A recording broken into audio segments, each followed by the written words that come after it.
అపవాది శాపము మీ జీవితం నుండి చచ్చిపోతుంది అన్నాడంట. యేసు రక్తమే జయం అంటారండి. ఆయన రక్తంలో జయం ఉంది.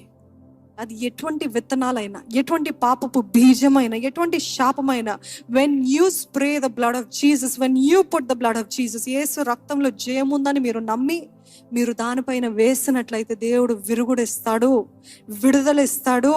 చెప్పాలి అపవాదికి, అపవాది నీకు విరుద్ధంగా యేసు రక్తము నా పక్షాన ఉంది. హల్లెలూయా. నీకు విరుద్ధంగా నా పక్షాన యేసు రక్తము నాకుంది. ఈరోజు మీరందరూ జ్ఞాపకం చేసుకోవాలండి. యేసే రక్తము ఈ ఒక్క రోజు, ఈ ఒక్క సమయంలో కాదు, పొద్దున్న లేచిన దగ్గర నుండి యేసే నీ రక్తంలో ఉన్న శక్తిని వేడుకుంటున్నానయ్యా. యేసే నీ రక్తం నాకు కావాలి ప్రవ్వా. యేసే నీ రక్తం చేత నన్ను కడుగు, పరిశుద్ధపరచు ప్రవ్వా. యేసే నీ రక్తం చేత నన్ను ముద్రించు. మీరు అద్దంలో చూసుకున్నప్పుడు అడగండి. మీరు పనులు చేసినప్పుడు యేసు రక్తమే జయం చెప్పండి. మీరు ఏది చేసినా యేసు రక్తమే జయము, యేసు రక్తమే జయం అని యేసే రక్తాన్ని ప్రకటిస్తూ ఉండండి. ఆచారంగా కాదు, దాని శక్తిని గ్రహించి చెప్పండి. ఈరోజు ఆయన రక్తము మనకి కాన్ఫిడెన్స్ ఇస్తుందండి. అందుకని ఏది చేసినా, ఏమి చేసినా పొద్దున లేసిందేనండి, cover me with the blood of Jesus Lord. I plead the blood of Jesus. నీ రక్తాన్ని వేడుకుంటున్నాను ప్రభువా.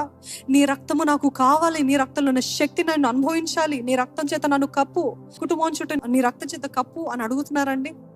నా బిడ్డలు నీ రక్తం చేత కప్పు, నా ఇంటి నీ రక్తం చేత కప్పు, నా వాహనాలు నీ రక్తం చేత కప్పు, నా దేహం అంతా నీ రక్తం చేత కప్పు ప్రభా, కడుగు, పరిశుద్ధపరచు అడుగుతున్నారా? ఇప్పుడు అడగనట్లయితే ఇది మొదలుకొని ప్రారంభించండి.